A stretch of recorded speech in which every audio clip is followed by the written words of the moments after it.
Labai works on a concept called the couple. Basically, it's two levers linked at a single fulcrum, the elbow lock. And it doubles the foot-pounds of torque you can generate when compared to a single-arm lock. There's more than enough force to flip an opponent to the mat or dislocate his elbow. By using the twisting motion of the torso to drive the strike, the business end of the hardwood fighting stick can quickly accelerate to more than 25 miles per hour. On contact with the skull, the energy is enough to cause a depressed fracture.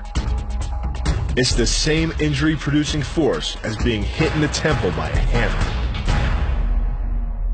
Balayage Pamali relies on something called a flexion moment imparted to the neck to do damage. An average man's neck can withstand about a 140 foot-pound flexion moment. Beyond that, soft tissue and even vertebrae can be crushed. By bringing your weight down fast, this move could easily deliver twice that amount of force.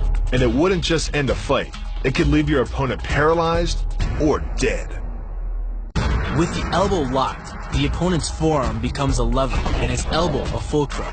Any force applied to his wrist is more than doubled by the mechanical advantage of leverage. By jerking hard on the arm, you can easily hyperextend the elbow. The same kind of injury that you'd sustain falling hard onto your outstretched arm. The throw works just like a crowbar, where your leg is the lever and your hip is the fulcrum. The trick is positioning your body in just the right place. If you're just an inch off the placement of your thigh and hip, the amount of energy needed to throw an opponent can more than double. But performed correctly, Uchimata requires almost no energy, yet it can deliver up to 5,000 pounds of force. If it weren't for the mat, a throw like Uchimata would be enough to cause serious injury or even paralysis. You use the strength of your legs to maintain your dominant position while you secure the choke. Just a few pounds of pressure on the collar of his gi is enough to reduce the blood flow to the brain to a trickle and end the match. Hold this move for 10 seconds and the fighter will black out. Hold it just a bit longer and he's dead. By bending the elbow across the fulcrum of your hips, you're subjecting the weak joint to the leverage of two strong forces. The pull of your thighs on his shoulder and your hands on his wrists. As little as 1,000 pounds of force can be enough to destroy the elbow. The leverage of the armbar can supply much more than that.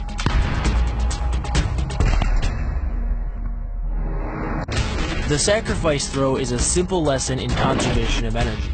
The stronger the opponent attacks, the further he gets thrown.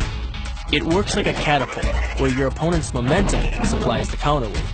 The faster he's going, the further he's going to fly, and the harder he's going to land.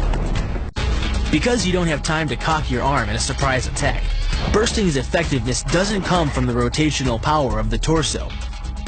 Instead, it's driven by the legs, which hurl you forward into your opponent. Both the block and the strike land with 300 pounds of force, more than enough to collapse the windpipe or fracture the delicate bones of the face. Doing the 360 defense requires you keep your body in motion at all times, using your arms to defend different angles of attack. The key is keeping your arms at an oblique angle, with your hands open and straight, so that you don't take any blows straight on. Each is deflected down the angle of your forearm, which reduces its impact. During the choke, your opponent is relying on his grip strength and outstretched arms to maintain the choke. The strength of your back and shoulder muscles is greater than the applied force of your opponent's hold, so it doesn't take much to break his grip. And the closer your hands are to your own neck, the greater the leverage. The disarm is basically a judo wrist lock and uses many of the same principles. By pulling your attacker forward as you turn, he loses his balance, giving you control of his wrist. The barrel of the gun then becomes a lever, allowing you to take the gun. Because you are using the muscles of your torso, which can deliver up to 10 times more force than the muscles of the wrist, the disarm works against an opponent who is much stronger than you.